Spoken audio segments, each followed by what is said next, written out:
Teman-teman, biar saya analogikan, korek api yang sedang saya pegang ini adalah media sosial dan api yang dihasilkan adalah informasi atau emosi. Korek api ini mudah dibawa kemana-mana bukan? Dan hanya dengan sedikit memberikan tekanan pada roda pemantik, dapat sangat mudah memicu api. Jika digunakan tanpa kehati-hatian, satu percikan kecil dapat memicu kebakaran besar hingga melukai diri sendiri maupun orang lain yang ada di sekitar kita. Begitupun dengan media sosial, jika tidak digunakan dengan bijak, satu unggahan atau komentar provokatif yang kita unggah dapat memicu kebakaran besar, viral, yang merusak reputasi kita sendiri dan konflik lainnya. Assalamualaikum warahmatullahi wabarakatuh. Shalom, Om Swastiastu, Namo Buddhaya, salam kebajikan. Sampurasun, salam literasi. Perkenalkan, saya Hilda Aurus Zafar dari SMN 1 Pargi, Kabupaten Pangandaran. Kita semua hidup di tengah ledakan informasi yang tiada henti. Layar ponsel bukan lagi sekedar alat komunikasi, melainkan portal utama menuju realitas baru, dunia maya. Dan di jantung realitas ini, berdiri tegak sebuah generasi yang lahir dan bernafas di dalamnya, generasi Z. Kita harus mengakui Indonesia tengah menghadapi situasi yang sedang genting-gentingnya. Teknologi kecerdasan buatan atau AI yang seharusnya menjadi alat bantu namun kini disalahgunakan untuk menciptakan deepfake yang merusak reputasi hingga penyebaran hoax terjadi secara masif, mempolarisasi masyarakat. Maka dari itu, pada kesempatan kali ini saya akan berbicara mengenai perspektif literasi digital generasi Z dalam menghadapi ancaman teknologi masa depan. Untuk menghadapi krisis tersebut, saya menemukan mahakarya luar biasa yang berjudul Jejak Maya, Menelisik Media Bersama Generasi Z, karya Mukoimah dan kawan-kawan. Buku ini mengajarkan saya untuk mengatasi krisis ini. Kita harus mengubah Gen Z dari sekedar pengguna menjadi pemimpin etika digital. Berdasarkan yang telah saya dapatkan dari buku ini, secara efektif, buku ini membedah generasi Z melalui 3 pilar utama. Pertama, pola konsumsi media oleh Gen Z berbeda secara signifikan dari generasi-generasi sebelumnya. Hal ini dikarenakan pengaruh akses terhadap teknologi dan internet di zamannya berkembang secara pesat.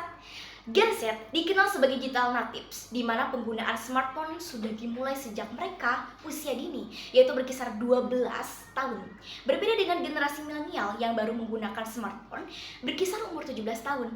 Gen Z 5 tahun lebih dulu. Lalu dampaknya apa? Pada bab ruminasi dan fenomena Gen Z dalam bermedia menunjukkan bahwa ketertarikan emosional pada teknologi membuat mereka rentan terhadap kecemasan dan mudah dipengaruhi hoax.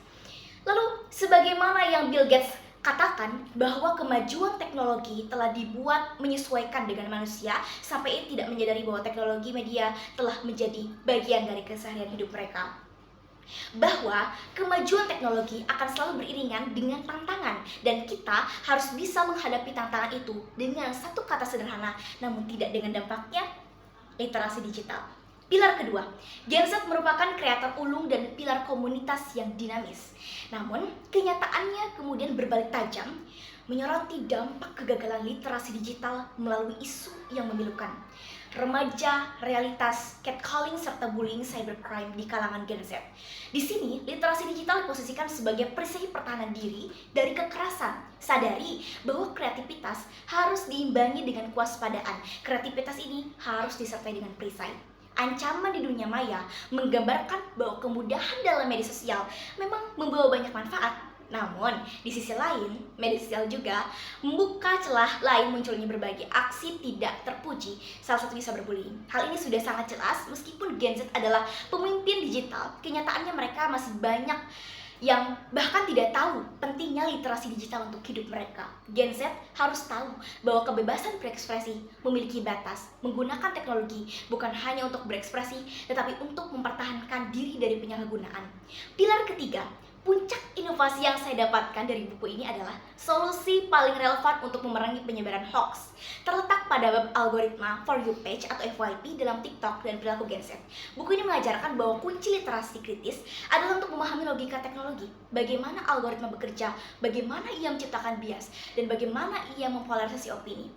Hadirin sekalian, saya belajar banyak dari buku Jejak Maya karena karya ini menegaskan bahwa pentingnya literasi digital bukan sekedar keterampilan, ia adalah ideologi kelangsungan hidup di era informasi.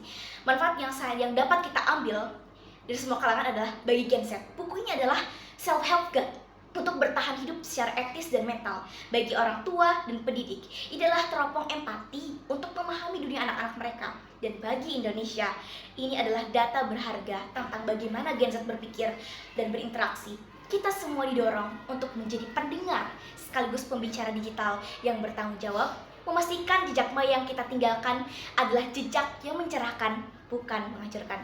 Terima kasih, sekian yang dapat saya sampaikan, semoga bermanfaat. Hatur nuhun, wabillahi taufiq wal hidayah. Wassalamualaikum warahmatullahi wabarakatuh.